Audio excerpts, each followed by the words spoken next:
De retour sur le plateau d'Acteurs Publics TV, au cœur du Salon des maires des collectivités sur l'espace de l'UGAP. On vous explique toute la journée, ce 20 novembre, Territoire de demain, ce programme adapté aux besoins, aux attentes des élus des collectivités. On en parle avec mes trois invités. Roselyne Klein, bonjour, responsable développement commercial chez Suez. À vos côtés, Nathalie Penfornis, bonjour, directrice d'agence climat et durabilité l'APAV. Lionel Badet, bonjour. Bonjour.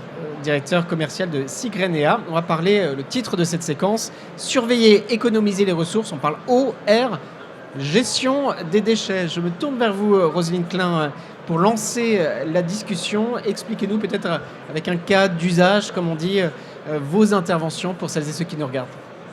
Oui, tout à fait. Sur le sujet de l'accès à l'eau potable, le changement climatique crée un certain nombre de défis pour les collectivités territoriales.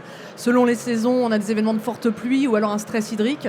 Et ça oblige les collectivités à préserver leurs ressources en eau.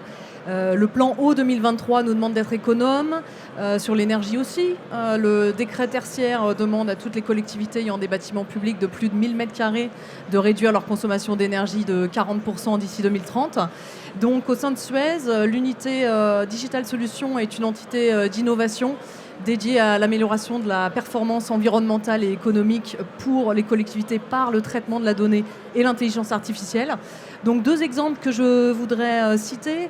OnConnect Switch est une technologie qui a été développée par Hydrelis, une filiale de Suez, et qui consiste à équiper les réseaux des bâtiments publics d'une hypervision sur la consommation d'eau. Donc les débits sont mesurés, contrôlés 24 heures sur 24. Toute fuite ou dérive est signalée au gestionnaire. On a l'exemple par exemple de la Côte d'Or, le conseil départemental de la Côte d'Or, qui a mis en place dans 6 collèges cette solution en 2021. 44 000 € d'économie, l'équivalent de 5 piscines olympiques d'eau économisée. Ils généralisent maintenant la solution à leurs 47 collèges. Sur la région Grand Est également, un retour sur investissement en 3 mois, où 3 lycées en fait, ont économisé 93 000 € d'eau en 3 mois.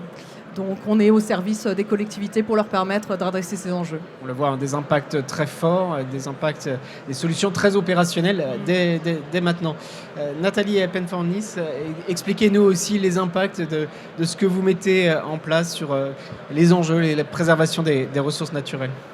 Alors tout à fait, en préambule, APAV est un groupe qui existe depuis 150 ans, spécialisé dans la gestion des risques. Et donc les risques environnementaux, effectivement, nous prennent beaucoup de défis auprès des collectivités. Ce qu'on peut observer, c'est que les collectivités ne connaissent pas toujours les réglementations qui s'appliquent dans leur cas et peuvent aussi avoir des difficultés à les appliquer et se mettre en conformité. On remarque en termes de tendance qu'il y a un renforcement de la réglementation, donc ce qui nécessite réellement que les collectivités s'emparent de cette problématique.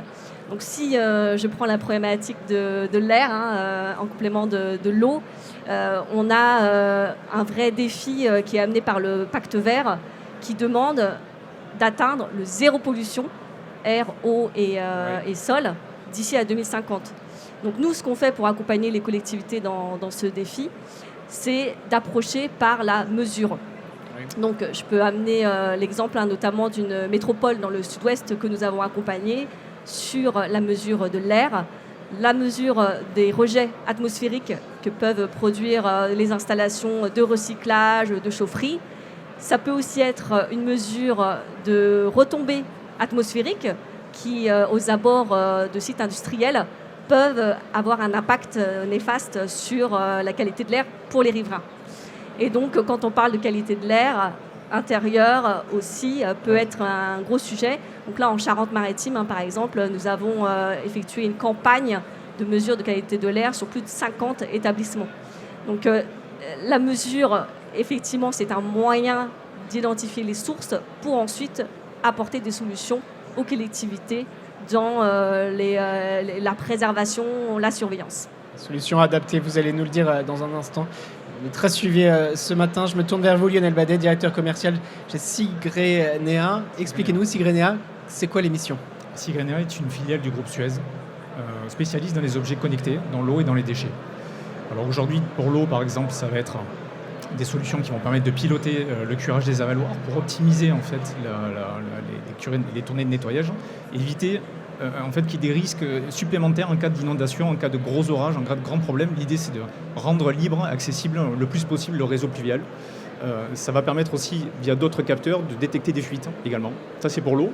Et pour les déchets, en fait, nous avons différents types de solutions qui vont essentiellement permettre de piloter et d'optimiser en fait, les tournées de collecte, le service environnement, également de traquer les bennes, tous les conteneurs, géolocaliser en fait, tous ces objets, et également détecter les dépôts sauvages, qui est un sujet d'actualité. Merci beaucoup. Vous nous expliquerez dans un instant tous les trois la même question et puis notre programme se poursuit après. La manière dont vous intervenez, dans la manière dont les solutions apportent une valeur ajoutée auprès des collectivités territoriales. Peut-être allons plus avant dans vos méthodes. Oui, alors c'est complexe, les sujets d'économie d'eau, d'économie d'énergie, la pollution de l'air, les déchets, comme disaient mes collègues. Donc les solutions qu'on développe, elles ont vocation à rendre ça plus simple et plus opérationnalisable. Donc par exemple, sur l'énergie, OnConnect Fluid, c'est une de nos plateformes multifluides, donc gaz, électricité, eau. Et la ville de Saint-Cloud a réussi à réduire de 20% sa consommation d'énergie par l'utilisation de cette plateforme. Je pense que sans outils, sans objets connectés, sans outils digital, peut-être qu'une réduction de ce niveau-là n'aurait pas été possible. Preuve par l'exemple, ça marche et c'est efficace et vos accompagnements sont du début des projets jusqu'à la fin. Vous accompagnez les maires qui nous regardent, les collectivités, tout au long de la chaîne du projet que vous développez, c'est bien ça. Alors effectivement, à PAV, nous, on intervient en tant qu'experts indépendants. Voilà. Et donc, à la fois en début de projet, donc dans la phase de cadrage, pour effectuer tout ce qui est étude de faisabilité, aider à la rédaction des cahiers des charges, vraiment éclairer les collectivités dans le futur choix de la solution. On intervient également lors de la conception et de la réalisation pour aider à accepter la recette de la solution et challenger éventuellement les solutions. Et enfin, également dans toute la phase de déploiement, dans la phase de formation, aider à trouver des reconnaissances, de la certification, de la labellisation par exemple, et tout ce qui est conduite du changement. Merci beaucoup à vous. Le mot de la fin, Lionel Badet, sur la manière dont vous travaillez avec les collectivités, les maires qui nous regardent. Comment vous intervenez ? Alors comment on intervient aujourd'hui ? On a un devoir de conseil aujourd'hui, et donc on se rend compte que beaucoup de collectivités n'ont pas en fait d'outils numériques, ne sont pas digitalisés dans les outils de la collecte. Et ce qui se passe très généralement, c'est qu'il y a une personne, un sachant en fait, dans la collectivité, qui a beaucoup d'ancienneté, qui est passé du rôle de reaper au chauffeur et qui aujourd'hui pilote le service. Et le risque, en fait, c'est que ces collectivités s'exposent au départ à la retraite de cette personne et vont se retrouver pieds nus, sans données, sans data, sans rien. Et on sait aujourd'hui que le rôle de data scientist demain dans les collectivités sera très important. Et sans ces données, ces valeurs probantes générées par les capteurs et par des différentes données digitales, en fait, ces collectivités ne vont pas réussir à piloter demain leur service déchets, entre autres. Vous êtes là pour... Merci beaucoup à tous les trois. Un peu frustrant de devoir en rester là. Mais justement, les maires, les élus, les décideurs territoriaux, je les invite à se diriger vers vos supports digitaux ou vers vos équipes. Merci beaucoup d'être venus témoigner sur l'espace de l'UGAP, au cœur du Salon des maires des collectivités locales. À très vite.